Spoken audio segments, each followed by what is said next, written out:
Welcome everyone. My name's David Linky. I'm the Managing Director of EduGrowth, and we are Australia's EdTech and Innovation Hub.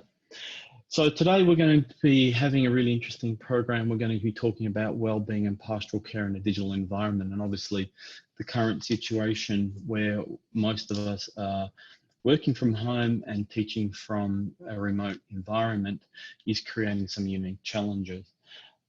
Let me begin by a little introduction to EduGrowth. My slide's not there, sorry about that.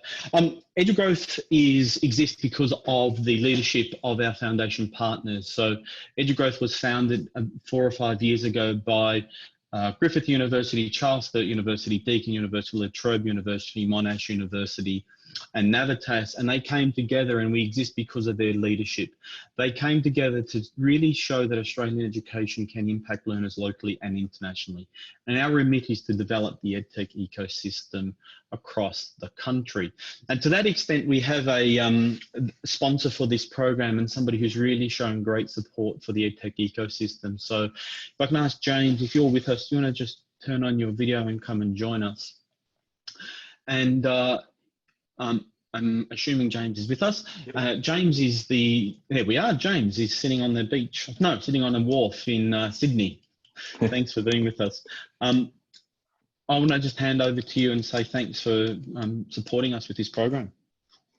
Yeah, thanks, David. Obviously, we're very proud to be working with you, and I think today's subject area is a really important one right now. I think there's obviously been more and more focus on wellbeing within schools with teachers and students over the past few years, and we certainly have our own content around wellbeing for primary school students, secondary, and for teachers, and we can see that they're very popular at the moment. But look, one of the big things for us, and I know as a parent, as someone working in the EdTech space at the moment, is we're so lucky at the moment that what's going on is happening in the digital age, where there are the tools out there to be able to help people with their well-being whilst they're at home. And also, I think there's got to be quite a big piece around with students and teachers transitioning back into schools. There's a lot of work to do there. So I can see there's a very good lineup of companies and people that we've got on board today to present, and really looking forward to seeing what they've got to say. Fantastic. Thanks, James. And I think we'll hear from you again a little bit later. Whilst I do, thank you very much for your support. Whilst I do an acknowledgement of country, Tim Hawkes is with us, and I'll introduce you in a moment. You might want to get your video going and get yourself unmuted. And I will begin by acknowledging the traditional owners of the land upon which we are all meeting. We're spread across the country, and I acknowledge the traditional custodians of the land upon which we meet. I pay my respects to the elders past, present and emerging, and I especially acknowledge any Indigenous people who have joined us today. And at that point, I now get the fantastic Tim Hawkes appearing here in front of my screen. So welcome, Tim. Let's just check your sound. Yes, no, here I am. And I'll go to my screen if you like. Would you like me to share my screen now, David? Just 1 second before you do that, I'll just do a very brief introduction for those who don't know Tim Hawkes.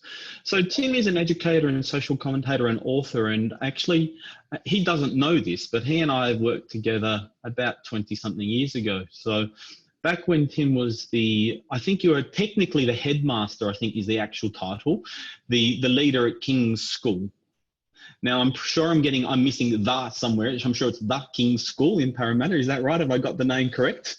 You're doing very well, David, and you've got me intrigued, so carry on. All right, so Tim and I worked together back in a long time, and you actually brought out a series of books, which is where the first time I saw you, and if I remember correctly, it was about leading boys from the transition from adolescence into adulthood.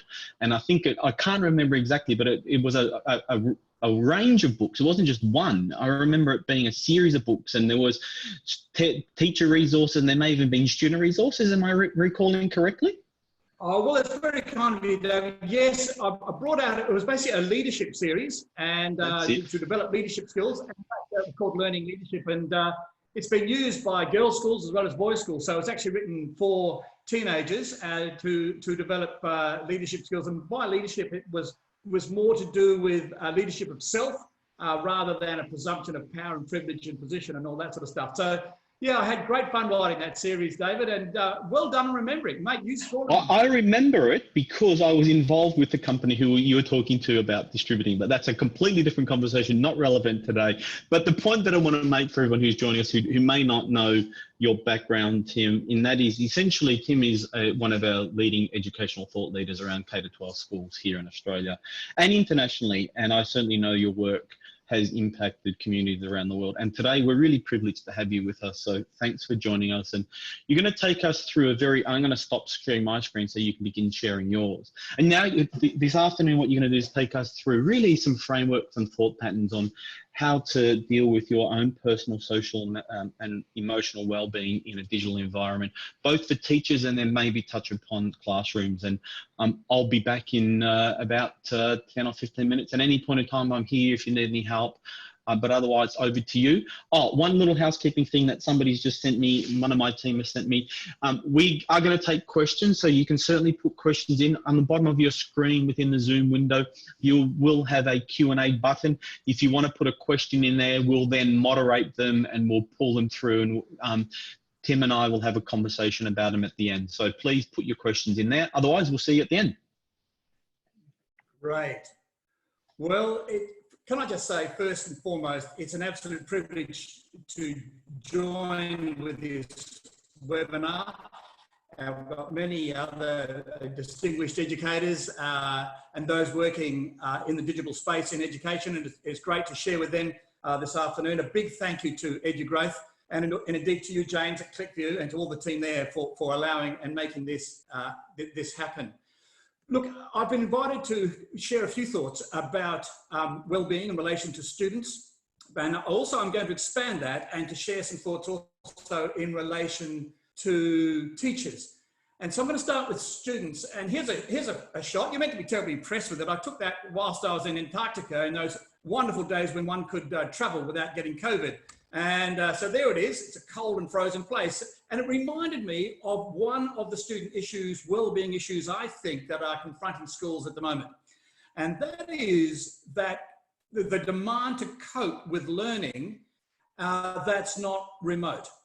I mean, when you hear the word remote, it's sort of cold, distant, out there, who cares, you know? And I think that we've got to be really careful as educators that we don't just line up a whole series of PDF files that are going to be delivered to our students at home. Because, you know, in these difficult times, it's not just content that our students are craving. It is connections.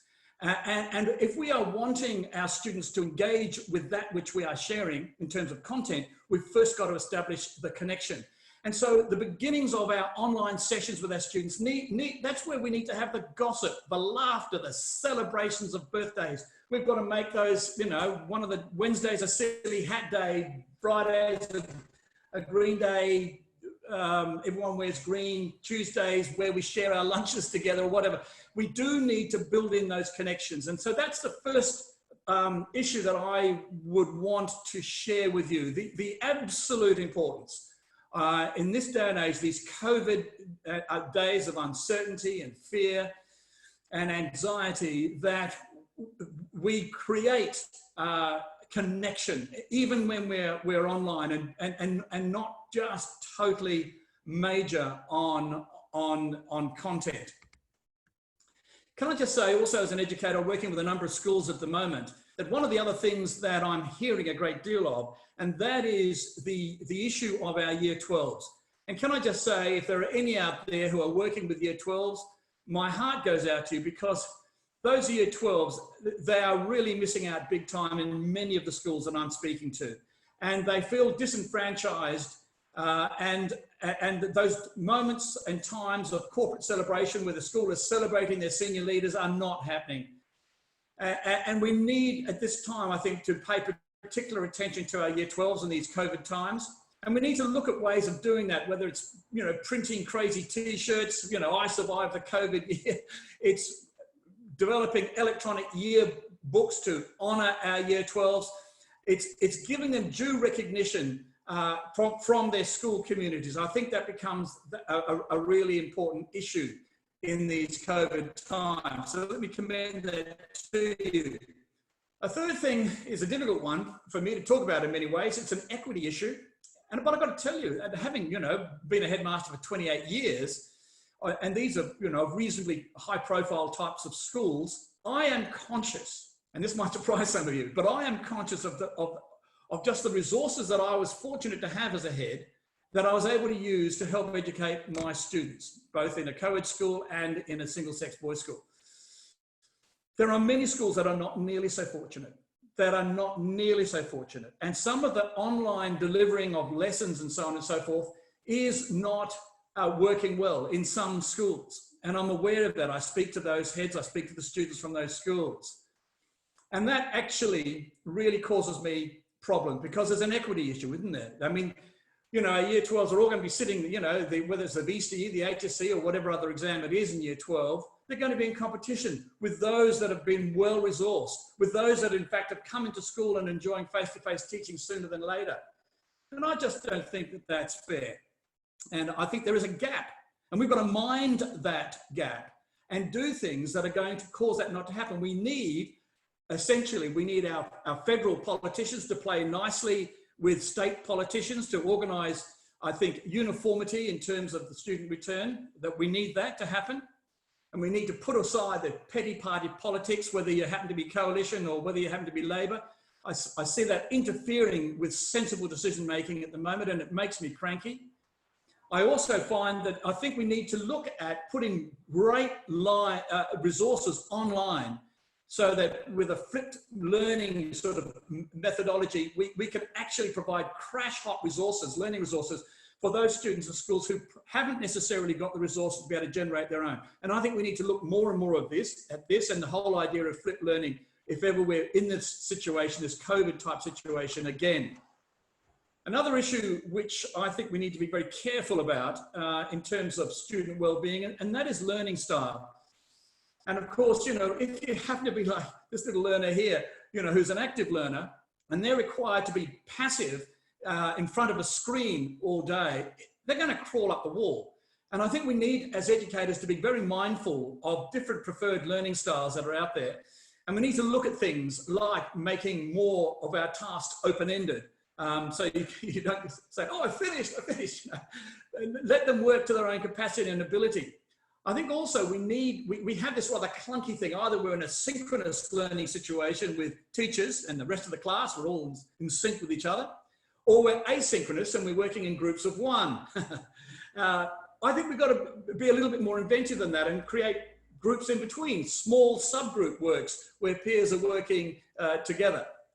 And I also think that there are opportunities at this time, in these COVID times, to actually allow our students to savour, to be involved in slow dining, except in this case it's slow learning, and to really dig in depth into a subject, because so often it's a route march when they're at school.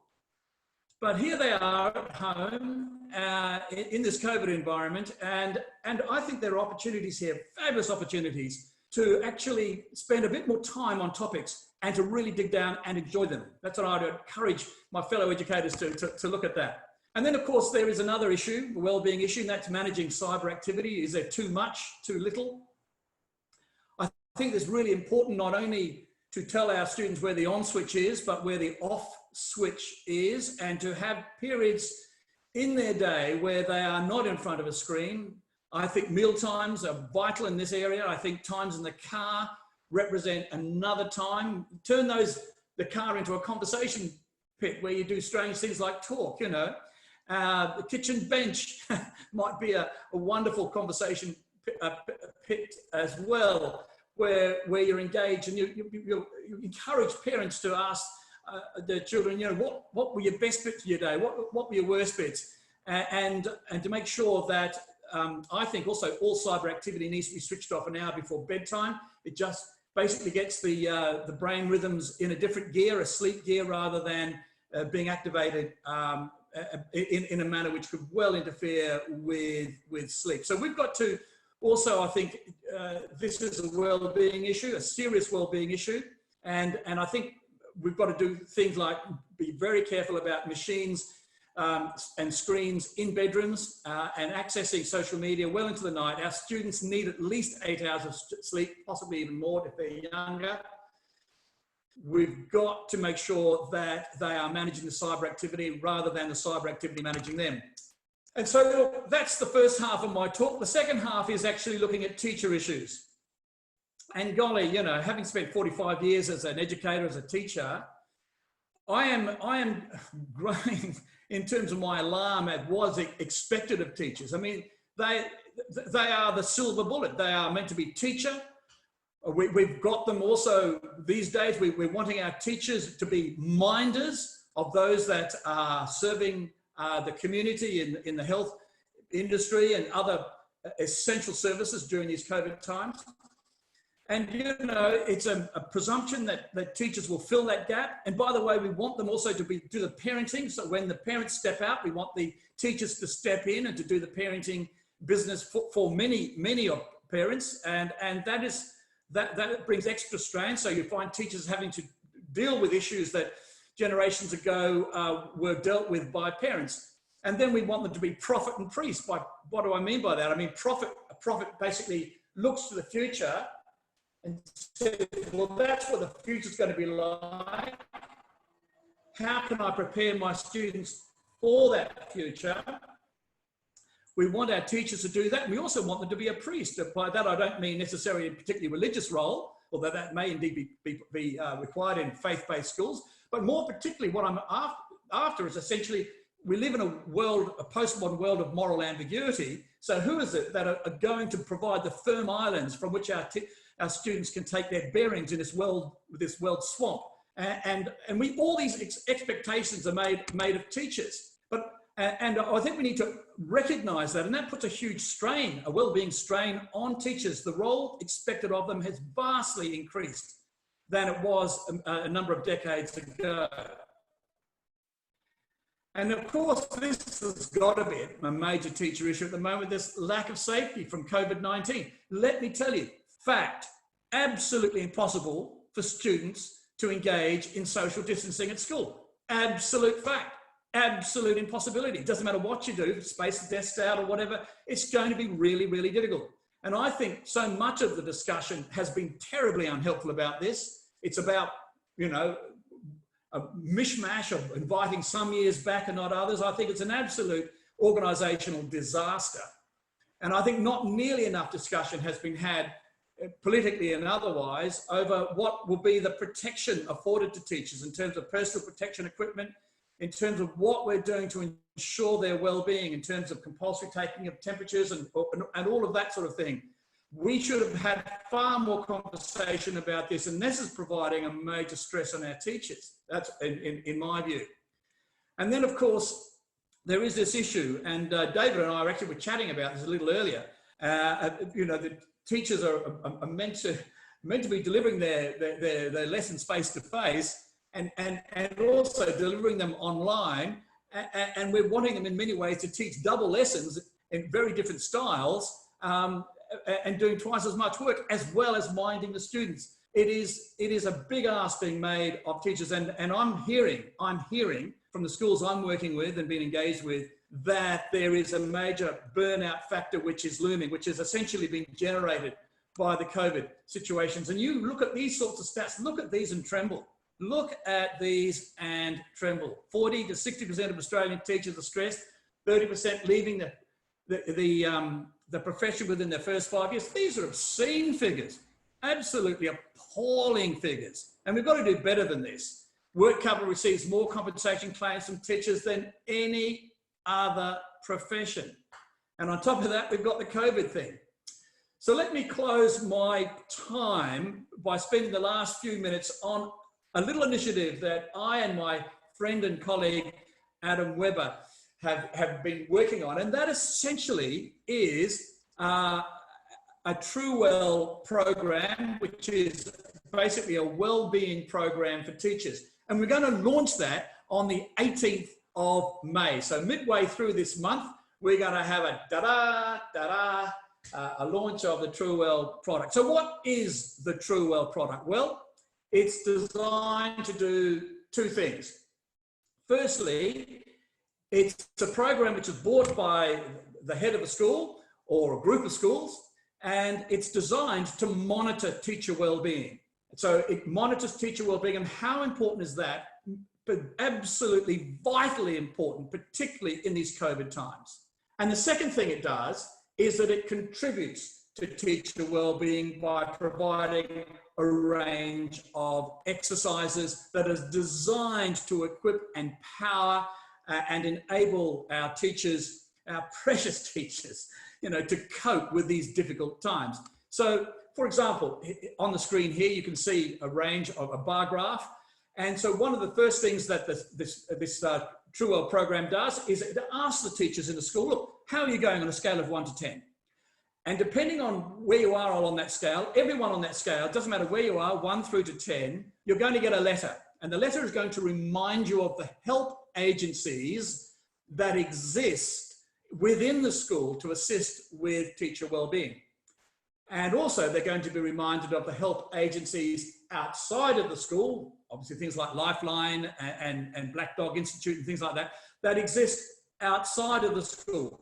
And this survey is designed to be done twice a year, like once a semester. We think that's about right. I think an assessment any more frequently than that, it's a pain. Less than that, teachers are going to slip through the gap. So once every 6 months, once a semester, a staff wellbeing survey. But it does more than that. You can actually look at how the wellbeing profile has changed over time. So you can look back on previous semesters and you can begin to see trends. But another thing which the TrueWell survey does is it harvests ideas from teachers themselves. And if anyone knows what needs to happen to improve well-being in a school, that's going to be the teachers. And so it invites teachers to make suggestions, and the head can immediately, or the head's representative, it might be the head of HR or whatever, can immediately process those suggestions as a probable, possible, unlikely, or no. So you get this sort of treatment of the various suggestions. So, and whether they're going to be accepted or not. And this is a very handy little tool for the heads and educational leaders within our schools.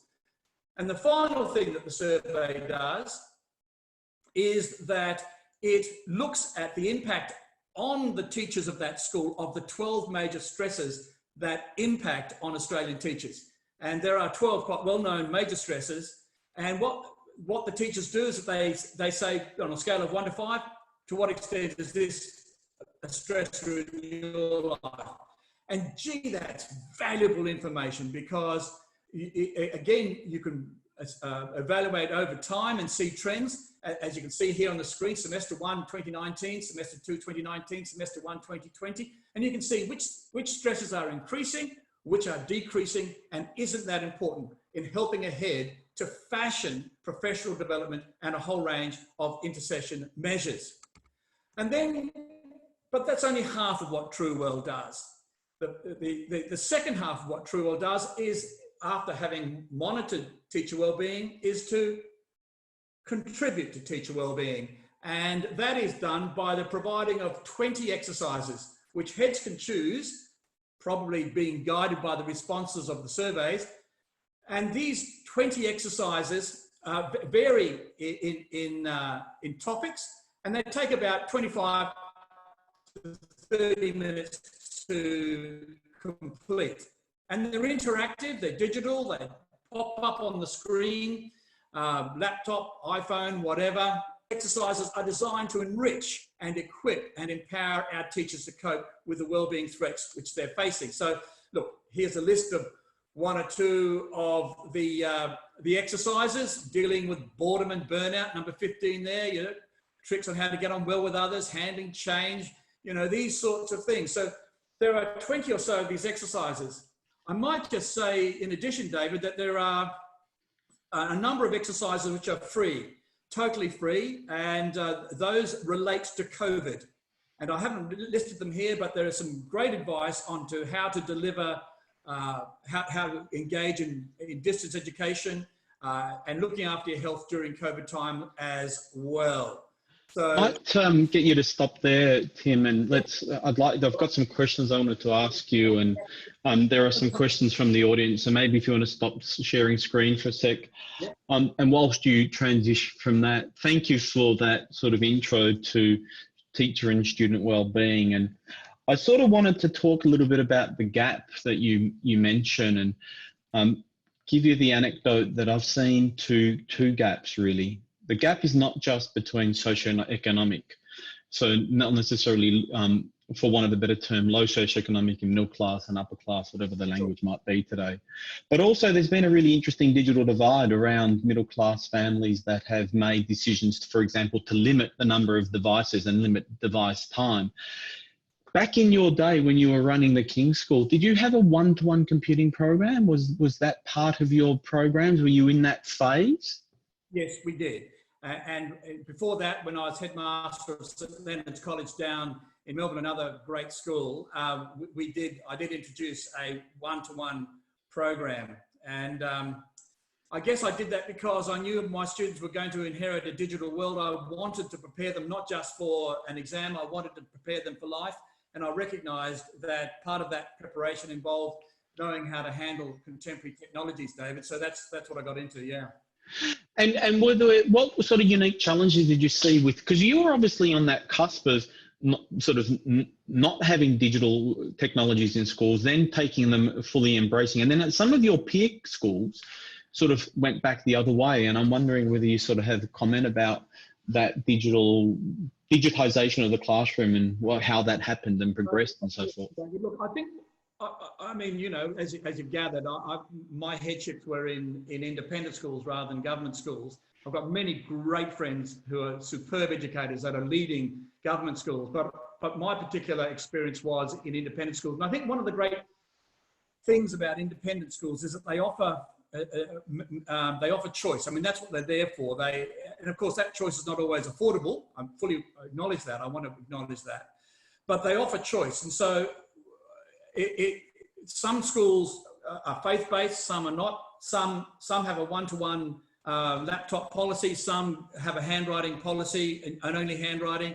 But I decided that for me and my school, as it were, that we would actually, whilst not forgetting the importance of handwriting and extended handwritten exercises, that we would indeed embrace the technical world, because, as I said before, it was the world that I felt that our students were going to inherit. Now, look, there's always pushback.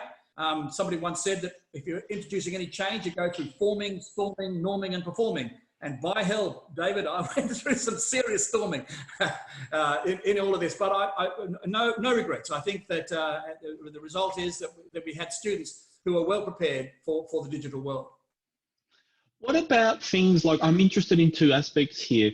I'm interested in around mobile technologies. Were mobile phones and smartphones, like I'm trying to remind us of when you finished up with the King's School? Yeah, no, I retired nearly 3 years ago. So okay. Halfway through 2017, yeah. And so obviously mobile phone technology was pervasive, right? What sort of policies did you have at the time around mobile devices in students' hands? I think probably inadequate policies, quite frankly, if I was being truthful, in the sense that I think I have a great deal of sympathy now for those schools that are banning the use of mobile phones during the day. And I have to say that I think that's a good thing. I think by all means use the mobile phones or such other mobile learning devices that you have for learning purposes. But I think that putting them away and engaging in strange things like face-to-face verbal communication and real communication rather than virtual is important at schools. And I think we can do that without the world collapsing, because there are many other opportunities when our students have an opportunity to hop online and so on. So one of the interesting issues that I faced, David, was that of the boarding schools. And what about mobile phones in the boarding house, particularly in the evenings? And we did actually have a policy whereby we said to the guys, listen, guys, we need you to sleep well. We just know it's not going to happen if you're going to be on your phones, halfway through the night and getting onto all sorts of sites that we probably, not necessarily proud of. So look, we're going to say no electronic devices. And of course, as soon as you say that, of course, your hand in the phone, and of course, they'll have a second phone or something like that. It's a battle, but look, you can never totally win it. But by the same token, I don't think in many ways we should get too hemorrhoidal about it. We've got to recognise this is the real world, and they are a feature of that world. There's an interesting thing here, and I know this wouldn't be parents from the King's community, but other schools have reported that, in fact, one of the reasons that schools are limiting mobile phone usage during the day is not necessarily for peer communication, but potentially mum or dad communication with the child during the day. And I'm wondering whether or not you saw any of that aspect, in which essentially it became a challenge to try and separate, maybe not at your school, but maybe one of your colleagues' schools. You may have heard of anecdotal stories of, the challenge of parents being helicopter parents, for want of a better term. I don't want to use the term, but I can't think of another one right this second. Absolutely right. I mean, you can have a child that leaps on the phone and says, Mum, somebody's been mean to me. Of course, you've got a parent with an overinflamed paternal or maternal gland, then ringing the headmaster, muttering dark things about rampant bullying being in the school, and that they've got a friend who's a lawyer, and a guy who's a radio shop who will support their case. And of course, then an inquisition is launched immediately by the school as to what on earth has happened with this rampant bullying. And so you go and find the student, you say, what happened? And the student can't remember because it was half an hour ago. So yeah, there is this problem. There is this problem, and it does exist, and it actually makes the life of educators quite difficult. And then, as you quite rightly pointed out, David, we have parents that sort of are helicopter parents that hover over the fruit of their loins, raining down hostile ordnance upon anybody who is a real or imagined threat. We get other parents who are away at sea, who are just never there, particularly some dads, I'm afraid, and who only turn up every now and again when they've got shore leave. And this sort of, masked hero comes on in, and the child looks at and says, who in the hell are you? I don't even know you. And they just haven't been engaged nearly enough with their children. And we've got a precious few number of parents, the absolute gems, who've got their feet on the ground, who actually spend an appropriate amount of time interacting face-to-face, one-on-one with each of their children, and have a realistic understanding of what can be expected of them.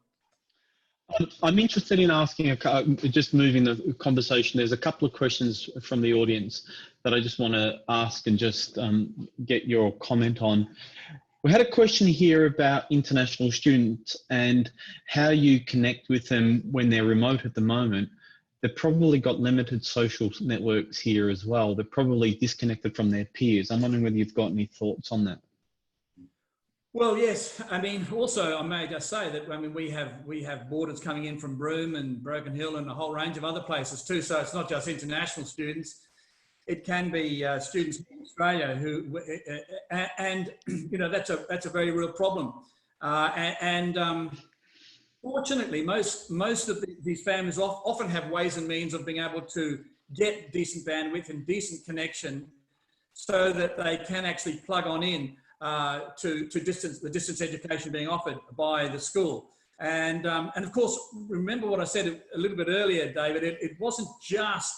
It isn't just content which we need to deliver online in these COVID times. We need to communicate fun and laughter and connection and jokes and celebration of birthdays and gossip and chatter and things inconsequential, because that's the foundation on which, that's building the bridge on which the heady stuff, the content stuff, can be delivered. I think you summed it up really nicely when you said something along the lines, and I'm paraphrasing you, and that is remote doesn't need to be distant, right? There's it's an important balance there. Couple of other questions are really around these frameworks for teachers and students, and there's a really interesting question here posed by Angela in the audience, and her question is, how do you convince educators of the benefits of social emotional learning programs when the curriculum's so full, there's so many pressures, there's NAP plan, there's assessment frameworks? How do you do it? And do you need to? Or is it that they have to convince you as the head of the school? I'm not sure which side of the equation we should take. Cracking question, Angela. Can I just say thank you for asking it? Look,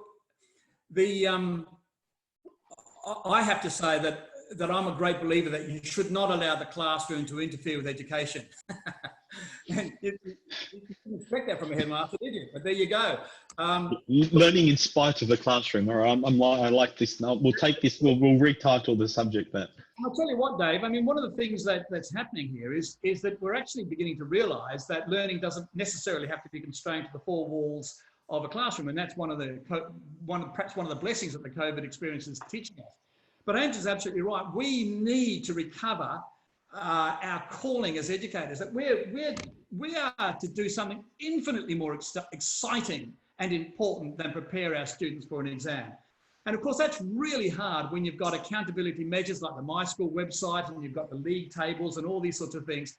And of course, all those sorts of pressures then make us want to just to teach towards the exam. And that's such a limited understanding of what we as teachers are about. What we as teachers are about are preparing our students for life. What I'd like to do is just finish with one thing, and it's sort of connected to a question from the audience, and they're both connected. So you commented on the loss of early stage teachers because of pressure. Sure. And then you talked about the expansion of the role for teachers to play, and you had the 5 or 6 silver bullets that they were expected to work through. My question is really twofold. Why is the role expanded so much? And then the second one, connected to the first one, really is around early stage teachers. What can we do to help? Well, and you've got 2 minutes, right? Just because I know this is probably a whole nother keynote speech that you're going to go into. Let's just limit it to a couple of minutes. Yeah. Look, why has it happened? It's happened, I think, because we've had, in particular, I think more and more parents are time poor. You often have double income earners, and we have more latchkey children. I think also we've had the rise in the children's rights movement, and so more and more rights are given to students, often at the expense of less and less, or more and more constraints on teachers. We've had the issue of instant communication and the rise of ICT have hugely complicated the issue as well. And so what can be done about it? I think the issue of teachers, that I think we need to make sure that our teachers are equipped. They basically need the True Well program, quite frankly. Sorry for banging on about it, but they need, I think we need to monitor their well-being. We need to make sure that the educational leaders absolutely know how their teachers are problem. I haven't met an educational leader yet, a head of a school yet, who will admit that they have got quite a few of their teachers who are struggling. And yet when I speak to the teachers themselves, they are struggling. And I think we've got to solve that disconnect between fact and wishful thinking. And the reality is many teachers are struggling, even in leading schools. There are real issues there: burnout, frustrated ambition, not feeling unappreciated. These are very common things, quite apart from workload issues and so on. And so we need to monitor their well-being, and we need to intercede and remind them of the help agencies that exist. This is what True Well does, both within the school and outside of the school. That's what we must do. We need to collect ideas from them, as True Well does, about what suggestions have they got. Let them be party to the solution to the problem. And finally, we need to say, right, look, here are some resources, here are some reflections, here are some exercises that if you work your way through them, I think you're going to find them helpful. And it's interactive. At the end of these exercises, certainly the True Well ones, they get a letter at the end of every exercise that says, hey, well done. These are the things that you should be doing and thinking about. And I think you'll find this helpful. And, fantastic. And so I think that's what we need to do. Just one final point, David, and then I'll let you go. It's so important that when you run an exercise like True Well, that you honour privacy. And so I will only give group data back to the school rather than individual data, because you've got to protect the privacy of the individual teacher. And so that's what we try and do with the True Well program. So yeah, stay tuned till the 18th of May when we launch it. I think it's going to be an exciting contribution to the very problem you've raised, David. Thanks very much, Tim. On behalf of everyone, I will thank you for your presentation, and we'll have you back for some questions in a moment. So for everybody in the audience, I'll say thank you on their behalf to you. And what we're going to do now is, thanks very much, Tim. What we're going to do now is we're going to introduce you to some innovative EdTech companies who are bringing products to market and are in market right now with tools that can truly help you engage students during the current time. So I think we've got Nikki Bonus from Lifeskills Go, I think is our first speaker right now, and unless somebody in my team tells me I've got it wrong, there's Nikki. Welcome along. Thank you very much. I'll hand over to you. Tell us about Lifeskills Go. Thanks so much. Let me just share my screen. It won't be one moment.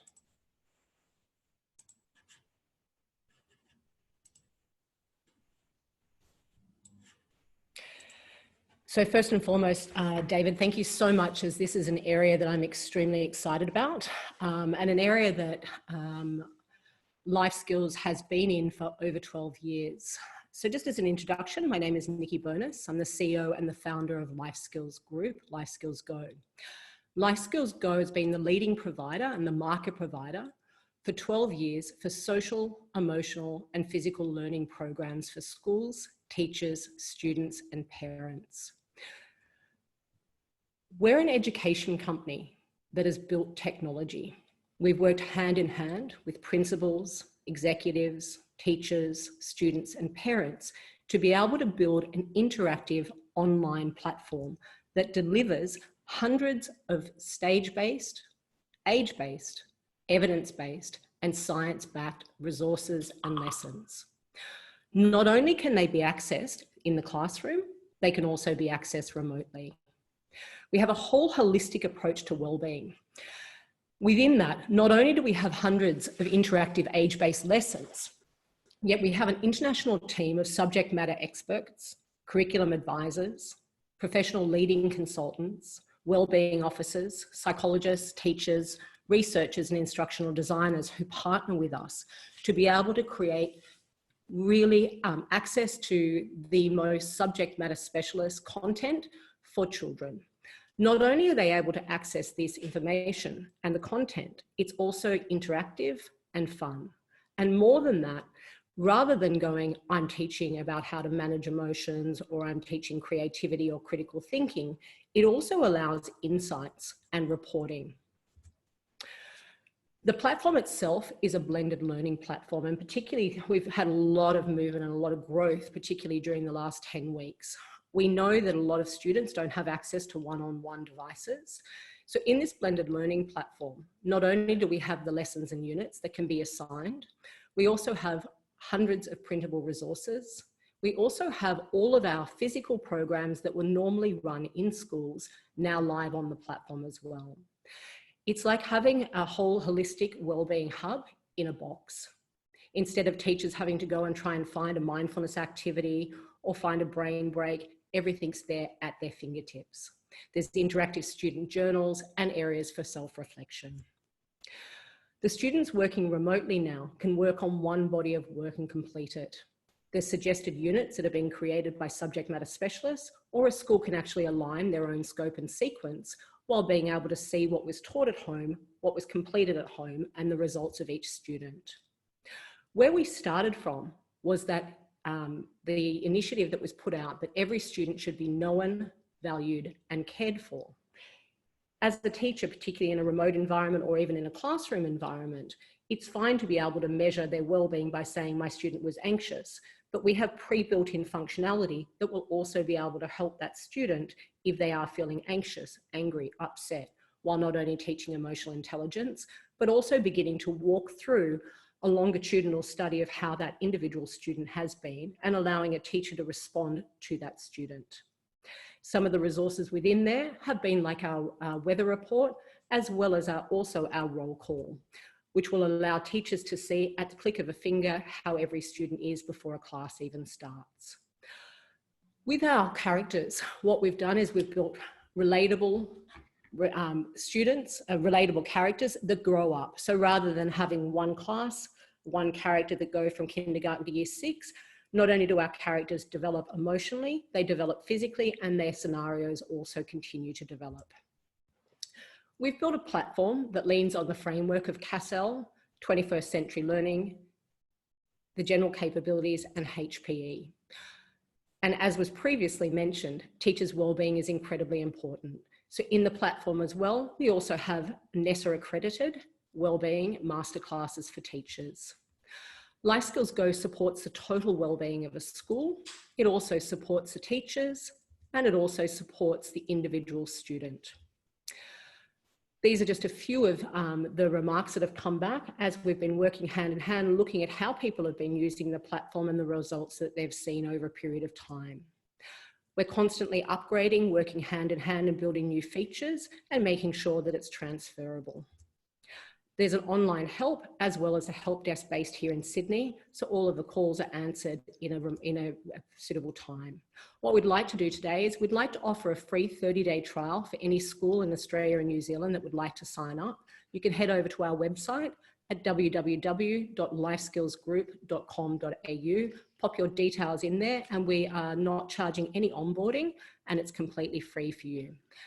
Thank you so much, David. Thanks very much, Nikki. Really appreciate it.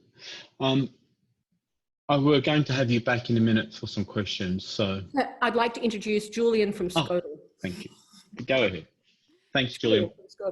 Yes. Thank you, Nikki. I'll just share my screen. You'll have to stop sharing the screen. Sorry, Nikki, I can't share mine. I can do it. You're right now. You should be right, Julian. Yeah, sure. Got it. Everyone see that? Yep. Yep.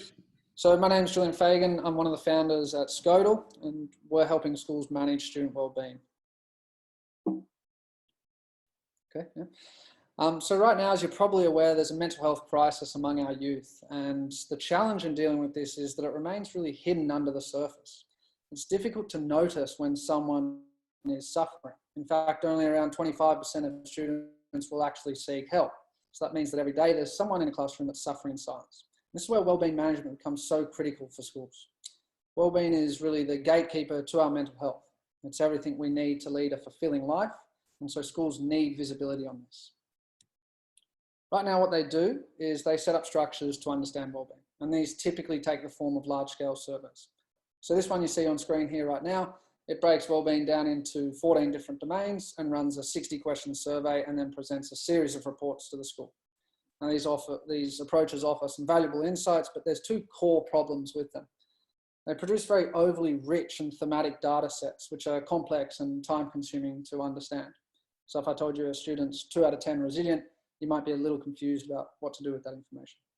And then secondly, students aren't engaged in lengthy surveys. At Scodel, our solution was to strip these large-scale surveys back. We run short and engaging check-ins so students can regularly communicate what's on their mind.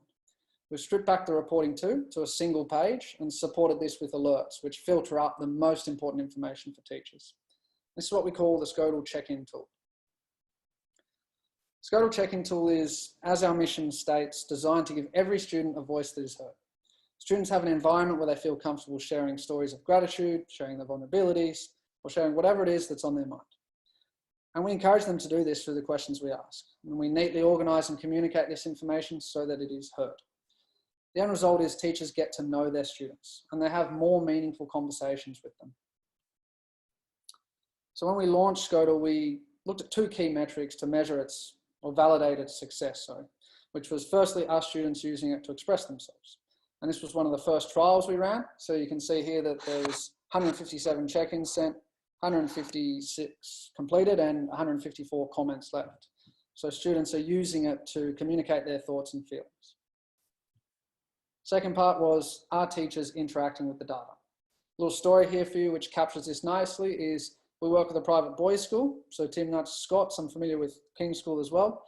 And we obviously are home to a number of country boys. One of the country boys opened up about being worried because of the drought back home. Teacher made a note of it. And when passing by the student the following week in the corridor, asked him if he got much rain on the weekend and how's he going.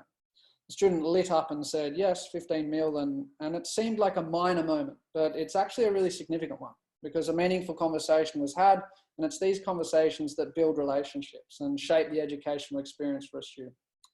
They feel connected to the individuals, the school, and the school's values. Quick note on implementation here. It's really important to look at how we distill these ideas down into practical and implementable solutions. And I think we've done a really good job with that at Skodal, and this email captures that nicely. So you can see here at 3:08, I've sent some instructions on how to get up and running at Skodal, or with Skodal, sorry. And then at 3:17, the school has said, we're all up and running with Skodal. So it really is simple to implement and easy to operate. Just touching on the foundations of Skodal, I reached out to the University of Oxford 2 years ago and connected with leading academics from the mental health research unit there. And then a year and a half later, we launched the Skodal check-in tool under the eyes of the Scots Research Centre. We now found ourselves in 20 schools, and last week we signed a distribution partnership with a recruitment firm in education. And this is great for us because our values are aligned and they give us access to 80 full-time employees in the US and the UK. We also have warm relationships with over 500 schools. And in fact, we just onboarded our first few schools in LA and the UK earlier this year. So it's an exciting opportunity for us, and one we feel gives us the greatest chance to support students across the world via the Skodal check-in tool. That's it from me, so thanks for listening. If you want any more information on the Skodal check-in tool, I'm sure my details will be passed around, but I'll hand it back now to David. Thanks very much, Julian. You can stay with us. Nikki, if you're still with us, if you can restart your camera, I've got some questions from the audience for you. Seeing we've got you already ready to go, Julian, just a couple of questions. Are you a teacher or a researcher? What was the idea behind starting the Skodal platform? Yeah, so we've always been, I'm not a teacher or a researcher, we've always been interested in psychology and philosophical ideas around how we live our lives, and we actually started an educational business 10 years ago, which is called HSP Study Buddy. So this was predominantly academically focused, as you can imagine. However, working closely with schools, we started to see a shift towards wellbeing, pastoral care management, and that is what sort of prompted us to connect with researchers from the University of Oxford, the Scots College, and focus heavily on how can we better manage this. And so we come at it more from a technological standpoint about how products can actually work in schools. And in the year 2020, is Skodal an acronym for something, or a shortening of something, or is it a combination of something? Yeah, so it's actually an intentionally curious name. We wanted to pick a word that would sort of leave you thinking, what does that actually mean? And we did this because we believe you should live your life curiously. And one of the greatest questions we have to ask ourselves is, what is the meaning of life? And so the name Skodal, like life in many ways, is sort of hard to find a meaning, but if you dig deep enough, then you can create your own. Okay, I like it. All right, cool. And then the final question for you really is around, do you see the tool being used outside of student management and wellbeing? Do you see it moving into other areas? What's the sort of product roadmap look like? Yes, yeah, we do. And we actually have a school in LA now that's sort of jumping through hoops to use the Skodal check-in tool for their teachers. And I say jumping through hoops because we haven't repurposed it specifically for teachers right now. We've been doing that, and that's in the works, and we've been working on that for some time. We are actually a week away from doing this, but they've just been using the student version. And so one of the things we quickly noticed from the school feedback was that we hadn't just built a student wellbeing tool, but we built a tool to manage wellbeing in general. The fundamental principles that underpin our Skodal check-in tool are applicable globally, we feel, and it's the simplicity of our approach and the power of checking in that makes this relevant in all areas. Just to add to that, actually, we had the Director General of Health in Queensland reach out to us about using Skodal to check in with nurses and doctors on the front line during COVID. We had a senior partner at Deloitte as well to check in with their workforce. But as it stands, teacher check-in will be live next week, and next on the product roadmap is parent check-in. Fantastic, fantastic. Nikki, What year levels are using your tool? Is it primary and secondary, or is it just primary? Is it just secondary? Who's using it in the school? Yeah, that's a really good question, David. So our program is from K right through to 6, and we have chosen to stay in the earlier years rather than the high school in the preventative space. Okay. And is it connected to curriculum, and which syllabus is it covering, and what does it connect to syllabus outcomes? Yeah, again, that's a very good question.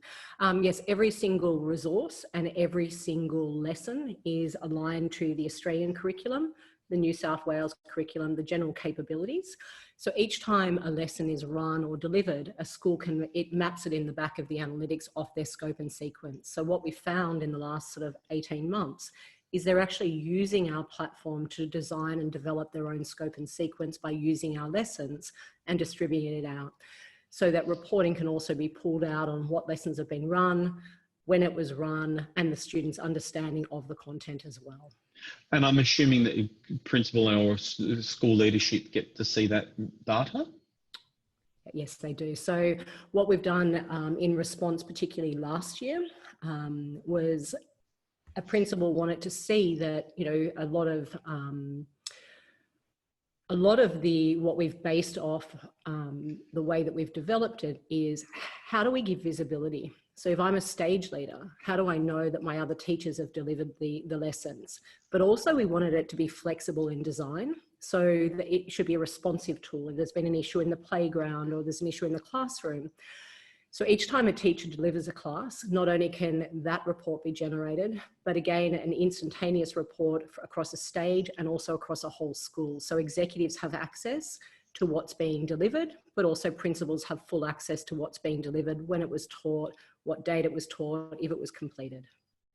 And I've got a final question, which I'll ask the both of you. I'll come to you in a second, Julian, but really a comment about screen time and how are you managing that, and whether or not the Lifeskills Go platform is increasing, decreasing, managing, supporting, so forth, screen time access. And I think as a mum, I'll speak to that as well, because I think that, you know, being a parent and also, you know, working in this industry, what we've done is part of, you know, wellbeing can't just be taught on a screen. You know, we need to be able to see it in their actions, in their words, in the way that they're engaging.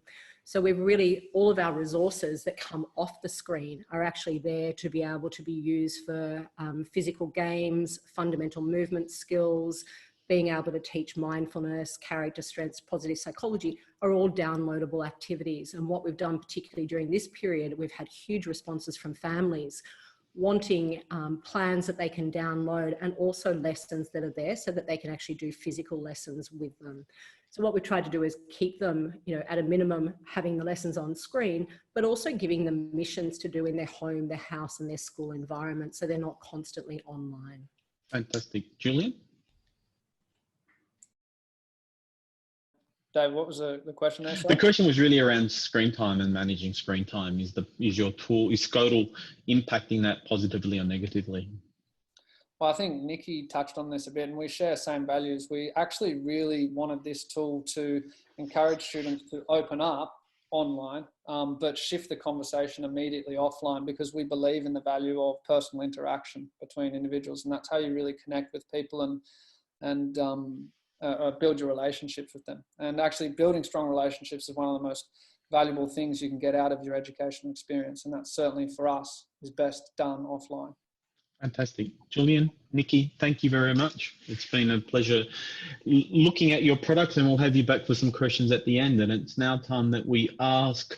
Let me see, I've got my agenda covered over here. Amanda Bickerstaff from Pivot Professional Learning. Amanda, over to you. Hi, everybody. So glad to be a part of this conversation. I think that it's just been really great to hear all the great solutions and approaches to supporting well-being and pastoral care right now. I'm going to start with just a kind of a statement of some research that we've done recently. We just did a big research project. The majority of my team are former educators or education researchers. And what we do is we tie student feedback to teaching practice. So we have, most of our work is around students providing feedback to their teachers and schools on how they're being taught. And so with the goal of really supporting professional learning, strategic work, and bringing students in the conversation. And so we saw how big the impact is of COVID-19. We wanted to take a step back and actually ask some of the people that matter the most that have not really bubbled to the top. So we actually asked 3,500 teachers. We had almost 3,700 responses. We got to about 2.3% of all New Zealand teachers and just under 1% of Australia teachers about what their major concerns were on teaching and learning and how it had been impacted by COVID-19. And what we found, which was very interesting and very appropriate for today, is that social isolation and well-being were the two major concerns in Australia. The third is learning loss. And so you can see that there is a real understanding of the impact of this move to distance education, this rapid shift to having students learn from home that has really concerned teachers about how that has impacted the well-being of their students. We also found that teachers are really wanting more feedback on how students are going. And so I think that what we've heard from the questions and from the other pieces is that there's not only been a disruption to student well-being, but we're just having this conversation with someone that heads up ASPA, and it's a difference between, if you're a teacher, you understand what's happening in a classroom through all of these small cues. I can walk into a room, I can understand who's having a good day, a bad day, I can ask informative questions, I can understand what's happening. And when you shift to online learning, what you do is we disrupt that natural kind of social cohesion and that social emotional understanding of each other and those relationships, and everything must become explicit. So what we've seen is that we were trying to figure out the best way to support schools right now. And what we've done in the past is a lot of our surveys have been kind of structured. They're aligned to the ethical standards. They're, related back to teaching practice. But what we wanted to do is create something a lot more responsive and supportive of getting this feedback really quickly. And so we launched something called a pulse check at the end of last year, which are these, I almost consider them to be like SurveyMonkey Plus. They're really simple. They're less than 10 questions. They're fully anonymous.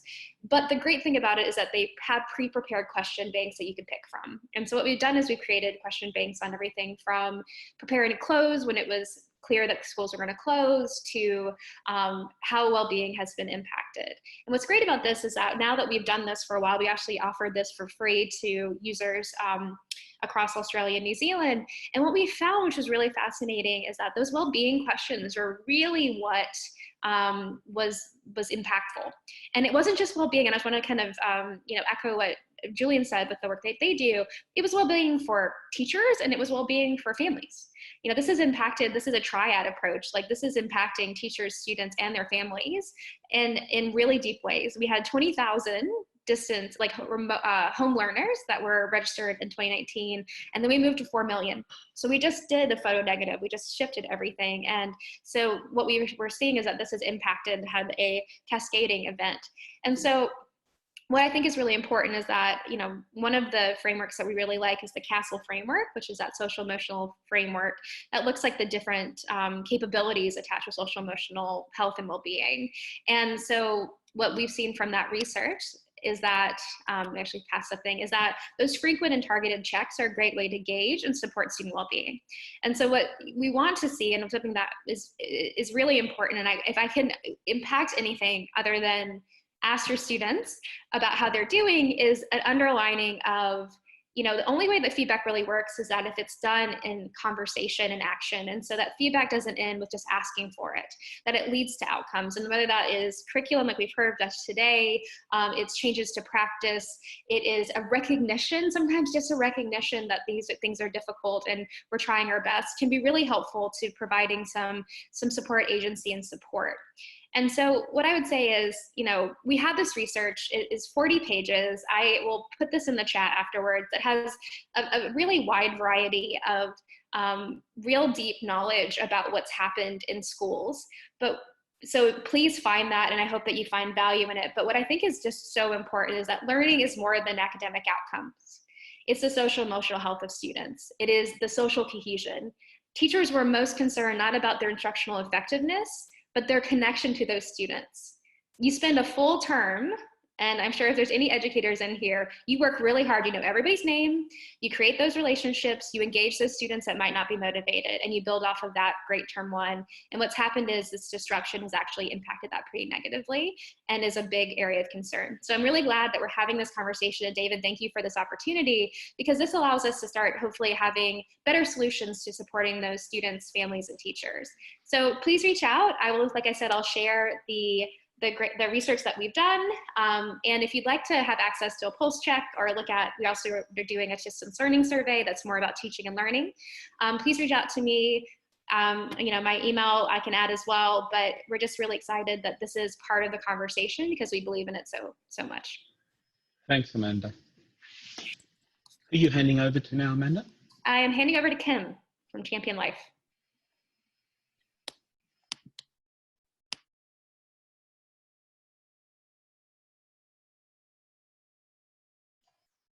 Are you with us, Kim? There we are. Great. I am. Hello.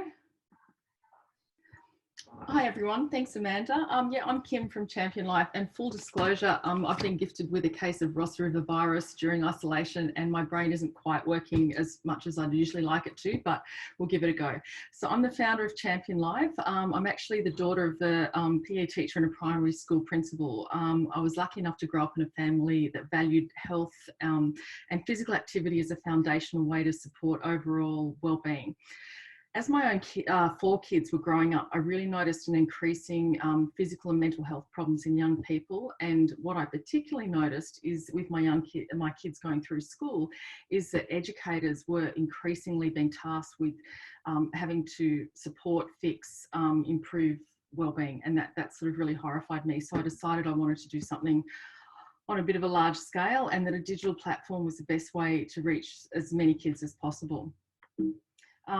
So Champion Life uses regular physical activity as a superpower, basically, to boost students' physical and mental health. We do this by engaging them in fun physical activities presented by real life role models who are act like virtual mentors that not only inspire activity, but deliver valuable wellbeing messages. So we do 3 things through our platform. We encourage daily guided movement, daily physical activity through videos. We provide the mentoring. All our challenges are presented by our real life role models, and the diversity and relatability promotes positive connections with the students. And then what we do is monitor the kids. So we have before and after, before and after activities, so the kids can check. And the reason why we started that is that basically, I wanted a way to show kids that they felt better after being physically active. So we came up with a wellbeing monitor pre and post activity to check in over time. Okay, so we all know, we're talking about most of this presentation and today's been about wellbeing. I'm in particular talking about physical activity and wellbeing. So around the world, kids aren't getting their daily physical activity, nowhere near it. And this is having really, really big effects on their physical and particularly the mental health. And what's been really interesting during COVID-ID has been the whole crisis, is all these people who are sharing videos of them being active and things like that. And that's really positive. And I'd like to hopefully keep that going as an intervention for mental health and wellbeing over time. So we also know that one-off interventions don't really work with physical activity and changing projections over time.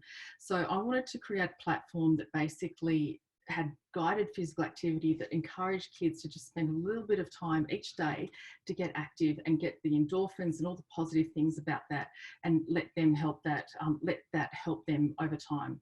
I was really keen that it wasn't to be like a one-off craze. If you remember Pokemon Go back in the day, where a whole lot of people got really active and it was really great, then it all stopped. So it was really important to me that it was a schools program, it was curriculum aligned, and then we actually did something to help to actually improve the health and wellbeing of students, but support teachers as well. I keep on hearing my mum's voice in my head saying, don't make it harder for teachers. Unless it's not easy, you can't do it. So I keep remembering that from my parents as educators. So the program's really easy and simple to implement in schools. Okay, so going back to the foundation of our program is that all our content is delivered by real life community role models. As a mum of 4, I was watching my own kids look up to maybe, Instagrammers, YouTubers, and, some of them were fine, some of them were not great. And then also what we also find is in trying to encourage kids to be physically active, so much focus is put on football players or sports stars. And that's all good for the sporty kids, but if you're not into that, then it's almost a negative and disengages kids. So I wanted to find a way to present real life people who might have jobs like their parents or someone they knew, or like a firefighter or something like that, who valued their health and well-being and wanted kids to do the same. So all our role models come from, like, you know, we've got a huge range of diverse role models. They come from all walks of life. They value their own health and well-being, and they want kids to do the same. Yeah, so going back to the platform, yeah, I was really aware that we should make it easy for educators to implement. It didn't take a lot of class time, and that we didn't add to the workload. So we have 3 core elements. We have body sets, which are basically brain breaks, guided brain breaks. We recommend 3 a week. Challenges as our middle school program, or, you know, upper primary program for years 4 to 6. It's got a gamification part of it, but basically challenges is where kids watch a role model do an activity, then they have to practice and upload their own version to our secure platform. They check in before and after their activity, and if kids do their 3 challenges a week, usually at home, works really well, especially during home isolation, it's working great. You get 6 check-ins, wellbeing check-ins from the kids each week. So then we go to the wellbeing monitor. So basically the whole idea of the wellbeing monitor is really to show the kids that they feel better after being physically active. But when we started rolling it out, we found teachers saying, can you let us know what's happening so we can get this information over time? Kim, I might ask you to wrap it up now. Yeah, sure. So basically, we find that 82% usually, it's around that mark of kids check in to be, report that they feel better after being physically active over time. So that's where a whole special source is. We use physical activity to improve mental health. Thank you. Fantastic. Thanks very much, Kim. Stay with us and I'll ask Amanda to come back and join us as well. And we've got some questions for both of you. I'll begin with you, Kim, seeing that you're currently with us. Oh, Amanda's back as well, Sarah. I can see you over there. Kim, do you want to just talk to us about how people are using your product at home at the moment, teachers and potentially even, you know, mums and dads? Yeah, so that was that worked really well, actually. It was a pretty seamless transformation. So originally when I started Champion Life, I sort of imagined it to be a bit of a home product, is in that kids would do it as a homework activity, but then teachers started using it in class, which is great. But as soon as people started... Sorry, can I just comment? You originally designed it for homes, is that right? Oh, look, that's what I thought it would be. Okay. I've got 4 kids. They all did mathletics at home, and I sort of assumed we'd have a mathletics, but for health and wellbeing. So I was a little bit shocked when teachers started using it in class, which is great. But then I also had my mum's voice in my head saying, don't make teachers do more work. So I sort of had left it open. So we had a really seamless transition to kids using it at home. So what our teachers are finding at the moment is that they can check the wellbeing scores as the kids do their activities each day. And it's we're often finding, because we have lots of parents involved in the kids' challenges, that the kids are uploading videos, physical activity videos with their parents, which is just gorgeous. So that's sort of, we've managed that really well, which is great. And Amanda, in your platform, how often are you doing pulse checks, for example, and what sort of, is there a recommendation of how you would use them?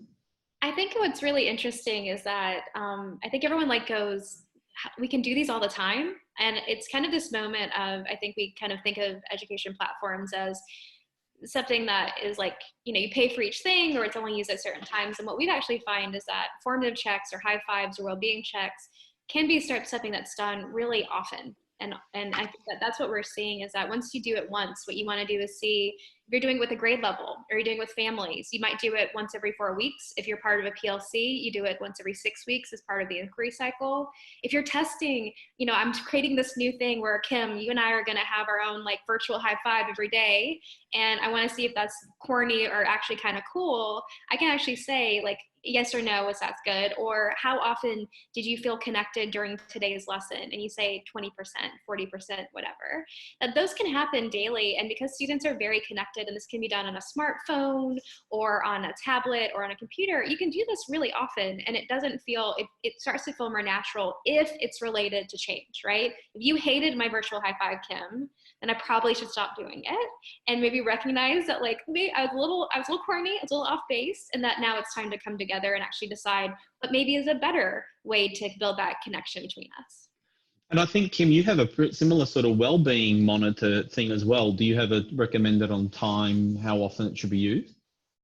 So basically, our wellbeing monitor is all worked out all around pre and post physical activity. So kids check in before they're active and after, and 82+% show that they feel better, which we know. We know that you feel better after being physical activity, but if we can get kids to understand that link when they're young, that's a really powerful thing that they can take through for life, basically. And you want to sort of just comment on the types of role models and various breadth of them, who you might have as role models in your program? Oh, look, yeah, that's probably the best part of my job, is finding like all these really cool people, and they're not some of the ones you might expect, but we keep away from like really famous people. We like to have just real life people, so a kid can go, you know what, my dad's a doctor too, and I look up to that. Or someone whose mum might be a firefighter, a volunteer firefighter. So we try and have all these really amazing kids so they can connect with them. So really diverse. So kids can go, yeah, I can connect with that. Because often, you know, if you, like I said before, if you have just the sporty people to encourage kids to be active, that's going to turn kids off. And where we're really good is getting the kids who are not usually traditionally sporty and physically active. We're good at encourage them to understand the importance of physical activity and wellbeing. Fantastic. I'm going to ask all of our panelists to join us, but whilst they do that, I'm going to go back to you, Amanda, and I want to, so all of our panelists, if you put your video back on and come and join us, we'll have a broad conversation for 10 or 15 minutes to finish up. And Amanda, do you want to just go back to the research that you did? I think you did it in partnership with Education Perfect, or EP, I think is now the way the cool kids say it. Do you want to sort of talk about the sort of key findings that you found? What's the sort of major takeaway that you want people to hear from the research that you did about how teachers are feeling right now? Yeah, no, so we had this little idea we didn't even launch the survey till April 9th. And what we wanted to do was something as little as how is technology being used right now. And being a former teacher and education researcher, I think I was like, well, I'm just going to spend a Sunday sitting down and we're going to build something. And we ended up building this robust survey of almost 46 items, where the majority of people answered between 24 and 36 multi-select items with qualitative feedback. And what was fascinating is that from when I left my office on Friday or Thursday to when I got home 45 minutes later, we had 750 responses. So I think number one is that the capacity of asking teachers for their feedback is very high. And if you get them the right way and you show that like this is like my favorite comment, and I'll just say that one of them was, this was very well thought out, you know, like it was like, this made me evaluate that actually I'm kind of prepared. You know, it was kind of even that thought process of what are the cascading impacts of how this has impacted teaching and learning. But what we found, and I think it's for this panelist and the people here, is that there are a couple things. Number one is that teachers are working really hard and they're very committed. 70% of teachers, their preparation time has increased, and over 25% are doing more than 15 hours of preparation a week on top of teaching, you know, multiple hours a day, sometimes 3 to 4 hours in platform a day. And so that's number one. But the qualitative feedback was such that like no one was, I use the word whinging, which makes me fully Australian. I didn't know how to spell it, but I knew how to say it in an article. But the idea here is that it was much more about how do we commit to students? How do we make this better? We had to go so quick. So I think that's number one. Number two is that I think that teachers do believe this has been a disruption to learning, and that students are going to need extra support when they get back to the classroom. And I know there's some debate about, you know, I think, you know, when we get back to the classroom, there are interventions that we can put in place. But then that next step of what can be done right now is that social emotional health of the students and that connection and cohesion is the biggest priority for teachers. They are fully aware, especially students that are in inequitable situations, which do not have access to technology, are primary students that miss seeing their friends, that their parents are competing for their own work time, that this is a very stressful time, which is, like I said, that's why I'm so excited that we're doing this today, because of how important I think it is to the 3,500 teachers we talked to. Fantastic. Does anybody want to sort of share a story of something that they're hearing about around the social and emotional well-being of students that they want to share publicly that can give teachers who are with us a bit of an understanding of they're not on their own. And to begin it, I'll share a story. A friend of mine is a teacher in a quite serious school. At some point during term 1, I think it was, it feels like such a long time ago, they moved to an online model. They had lots of platforms in place. One of the teachers is married to a video production, a guy who owns a video production team. So therefore, his or her videos came back with incredible high quality and, 3 camera angles and high quality lighting and sound recorded and, all of that stuff. And then that was shown as the exemplar in the staff room of what teachers need to get to. And what that created, which I think that school didn't understand, is that person then going home and going, well, I just can't do that. I don't have the resources. Yet we've expected teachers to go, well, just flip a switch. And there's a really interesting comment here, and that is, if we expect teachers to become superhumans, producing video, TV production quality videos for their flipped classrooms, or to engage with every child whilst managing their own children as well in lots of instances, right? I think that we are potentially setting people up for a challenging time. So I want to share there to the teachers who are with us this afternoon, you're not on your own. There are people who can help. And most importantly, you don't have to produce TV quality video production. Does anybody else have something that they want to sort of share? Yeah, jump in, Nikki. Yeah, thank you so much for that, David. I was just reflecting, I ran a webinar with Dr. Dan Siegel last week, and we were talking about exactly this. And one of the things, the questions that I said to him was, it's such a complex time and there's so much happening. And your first part of the question, David, was, around social emotional learning. I said to him, where do we start? How do we unpack what our students need, what our teachers need, what our families need right now? And his word was presence. We need to develop presence.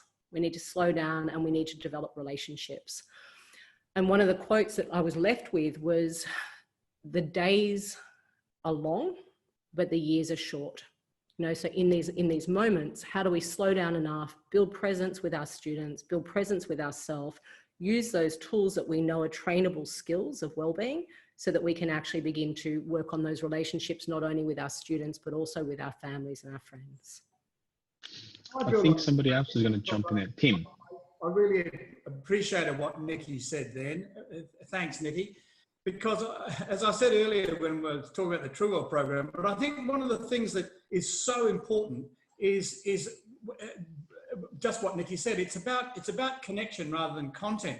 And I think in many ways, you're going to be far more authentic if you've got a fairly amateur show rather than an amazing video production with all angles and lighting and so on and so forth. And that's what our kids want.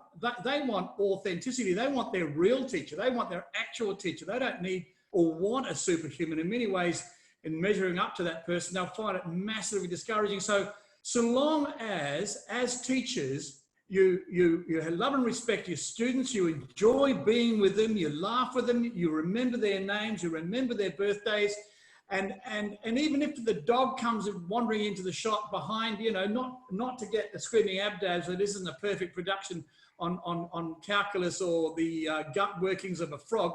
It doesn't matter. It's all about relationships, just as Nikki said, and that's what we've got to centre on. Well, again, whilst we sort of, if anybody else wants to jump in, they're more than welcome to. I'm really interested in stories that you may have around, people who are going above and beyond, because it's those questions, it's those stories that are important when we share the sort of power of EdTech. And I think Amanda wanted to jump in there.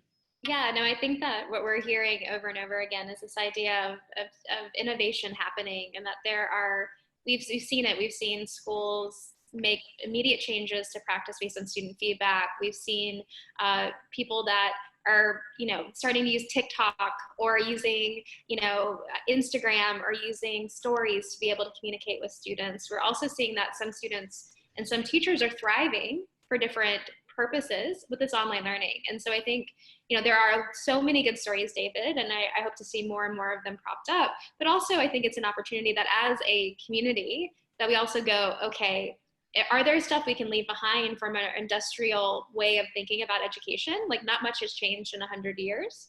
And to what actually we can bring back with us and what may not need to come back to the classroom. And so I think that that's a really, we're still in that reactive phase. Like, we have the social emotional people here, right? Like, we're not being very proactive, but I see that we're kind of we're starting to get to that place where people are taking a breath and going, what's next? How do we make this better? What can we bring with us? And what can we leave behind? Do you think anyone's got an idea yet of what pieces that they're going to leave behind? I want to leave commuting. I've decided I don't want to be on a train anymore. I don't need to. I can work from my bedroom. I don't want to ever go near a train. What pieces are you hearing people want to leave behind, Amanda? Well, number one, pants. No, I'm joking. There was that news anchor in the US who was caught in his boxer shorts, right? Live on TV. I think everyone's been. Don't stand up, Julian. Yeah, it's like the mullet of dressing, right? Like, we're all business and then we're not. And I think that what we've seen is that for some types of learning, that self-direction is really important, that students work at different rates, and there's the ability of different types of technology and curriculum to actually help, that students that are introverted or students that need more time to think, that they have the opportunity to do so in different ways. I also think that there's a way to create pathways for deliberate, immediate feedback. And I think what's happened also is that it's forcing teachers to slow down, to ask deliberate questions instead of assuming answers. Because I talked about those cues, and sometimes we can see, oh, David, you look like you're not paying attention. And actually, you might just be thinking really hard. And because I've been doing this for so long, my assumptions actually become misconceptions, and they become blockers from actually understanding why. So I think that those are the things that we've seen start bubbling up. And there's a thousand more, but those would be what I would start with.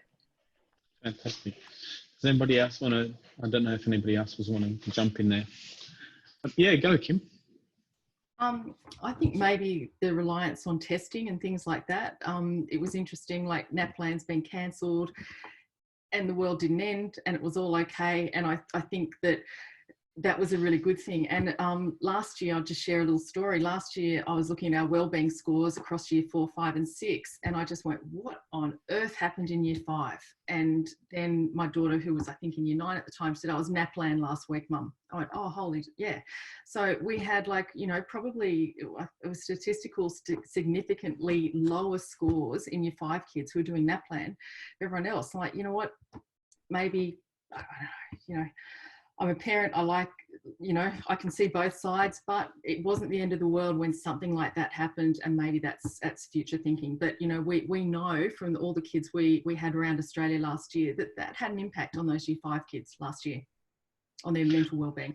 It's funny, I think NAPLAN is somebody here more learned than me. I think he's approaching 20 years of existence. It's something feels like that anyway, and it feels like we've had the same debate for at least 18 of those years, and that is about the social and emotional impact of big standardized tests and whether or not that's helping students. And I would suspect that without doing a poll of the audience, I think we would all be on a very similar agreement that there are some challenges there.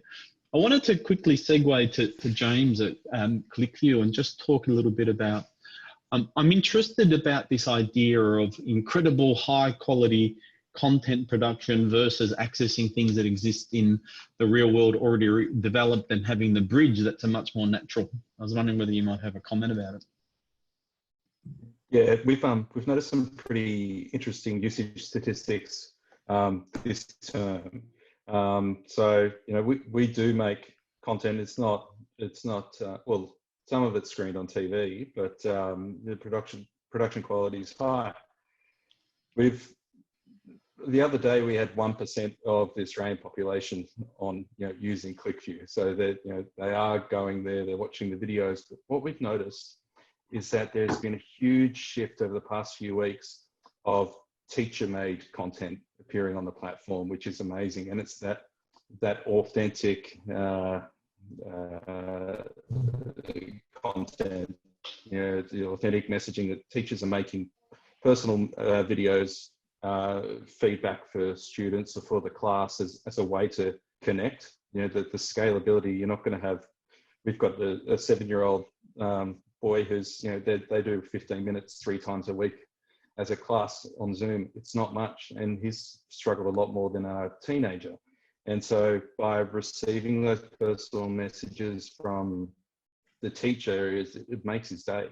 And so, you know, it has been really interesting to see that shift away from the typical copy the embed code, put it in the learning management system, and Bob's your uncle. It hasn't been as much of that, and it's been much more personalized, which is terrific. Yeah, it's a really interesting thing that you remind me. When I've always been on the product development, sales and marketing side of EdTech products for a good part of 20 years now, and whenever somebody new would join the team, especially in a sales type role or a customer facing role without a whole bunch of education experience, I give them or regale them with the same story, and that is, if you talk to a primary school teacher, they say all the time, my kids. They say it they say it in conversation, they say it professionally, they say it externally. It changes in secondary school. You start to see secondary school teachers talk about my kids in one-on-one, and then my students in more broader context. And I suspect it probably completely changes into university academics because I haven't spent a lot of time with them. And there's a fantastic blog post which I'll put somewhere in the notes, which is about a kindergarten teacher who was in the US, and she was with 30 students in a classroom, and they had to go into a tornado bunker, and she wrote an open letter to her parents the next day of the classroom, where she was basically saying, I was looking after your kids. And it's one of those really interesting things that I think sometimes we forget, the fact that essentially I find it intriguing to me that I'm hearing lots of parents complaining about their children being at home, but they send them off to school where someone and people in this audience are looking after 28 or 32 of them at any one time. So I just, it's an interesting thing to me, the social and emotional connection that children have with the classroom teacher and the classroom teacher back. And I think it's a 7:30 report. I don't remember if it is or not. They've been doing little video snippets at the end of like the Tuesday and the Thursday episode. And one of them was about teachers talking to their students saying, hi, you know, can't wait to see you again, and all this sort of stuff. And it's just that emotional connection that I think is really important. So I think it's a really important comment that you're making, James, about the fact that teachers are able to produce their own bridging content to some of the other material that they may not want to be specialist in. And we all know Eddie Wu, and we all know the Khan Academy platform. These started as really simple homemade products talking to individual students. There is a question I've got in here. Let me just have a quick read of it. Oh, this is a really important comment from Leanne, and I will share it with the whole group, and it is in the Q&A so everyone can see it. But essentially, this whole idea that letting teachers know that everyone's struggling with technology, everyone's having some challenges. The fact that your classroom breaks down today doesn't mean that it's not going to open again in a half an hour's time when the technology's there. And it's just reminding people that you're at home, your students are at home, you don't have access to the support desk that you had. And I think one of the things that I've noticed as well is people are much more, even in the 6 weeks that's been, because it's only been 6 to 8 weeks, right? We have to stop and pause and think about that. Much more accommodating of the fact that the video might slow down, the voice might break up a little bit, the lighting may not be right. I just wanted to, so thanks Leanne for that comment. I just wanted to finish really with a sort of a final question to you, Tim. With all the glory of hindsight, you're no longer the head of the King's School. Teachers are moving into a new model. Is there something that you wish you knew, that you know now that you wish you knew then, and you could have implemented then, that can sort of help some of your colleagues that are thinking about where they're at right now, and the fact that we have an incredibly new education paradigm coming forward? And launching off Amanda's comment before about what are the things you'd like to leave before, or the things you'd like to redo. Do you have any comment around that? No, I mean, it's a great question, and it probably deserves more time than I've got now. But can I just say that I think one of the extraordinary things that we're realizing at the moment is that we're moving from a time and an era where we have a transmission of knowledge from the teacher to the student. and it's a sort of a delivery system, as it were. And teachers are pouring knowledge down their thin-necked vessels. And in some cases in Year 9, they're very thin-necked as well, and reluctant to take it. But I think what's now being, discovered is that there is much more of a constructivist model whereby students are empowered to construct their own knowledge paradigms and concepts. And I think that therefore what we're seeing is a move away from teaching towards learning. And I find that really exciting personally, and because learning is a lifelong experience. It is something which what we're trying to do, I think, now in schools is this idea of metacognition, of learning how to learn. And I think this is our challenge as educators, is to set our students up for a lifetime of discovery and of wonder. The Greeks only had one faculty, David. They only had one faculty. It was the faculty, are you ready for this? The faculty of wonder. And I love that. I love that idea, the faculty of wonder. And so what we've got to try and do, I think, at the beginning of lessons, for example, just bring it right the way down to the teachers, is to create a sense of wonder, pose an interesting question, show them a fabulous photograph. Why is this huge glaciated valley? How did that get carved by ice, for crying out loud? I mean, I've got a block of ice here. Let's see how it works in the brickwork. Oh, it doesn't do anything. So how is it that ice carves this massive valley? And so what you do with this primacy effect is to get the student in pursuit of knowledge rather than knowledge in pursuit of the student. And I think we're seeing more of that. And for me, that's one of the most exciting things that I'm seeing in education today, a move away from teaching and towards learning, and I love it. It's a really interesting point. And before I thank everyone for being with us, I will just remind everyone, because it's a question that's been put to me, is that we are recording this, so we will put it out and make it available, and it will be hosted on the ClickView platform as well. I will give people a little insight to something, and that is in coming out of the SARS epidemic in Singapore, what we saw. So firstly, Singapore schools were closed for 6 to 9 months, depending upon the size of the school and where they were. So our 6 or 8 week period's probably not quite that yet, and hopefully we don't see 6 or 8 months. But coming out of it, what happened is the Singapore government spent about $8 billion for 350 schools to digitise their curriculum, because they never wanted to do what they did in the early 2000s. So the good news is potentially we can use that as a foundation and a framework to lobby some governments, the state and federal governments that Tim was talking about earlier, to help digitise schools in a faster way so we can get rid of these digital divides and these digital gaps. So what I'd like to do is I'd like to thank Kim, Julian, Nikki, Amanda for presenting your product today. Thank you very much. James from ClickView for hosting our event for us.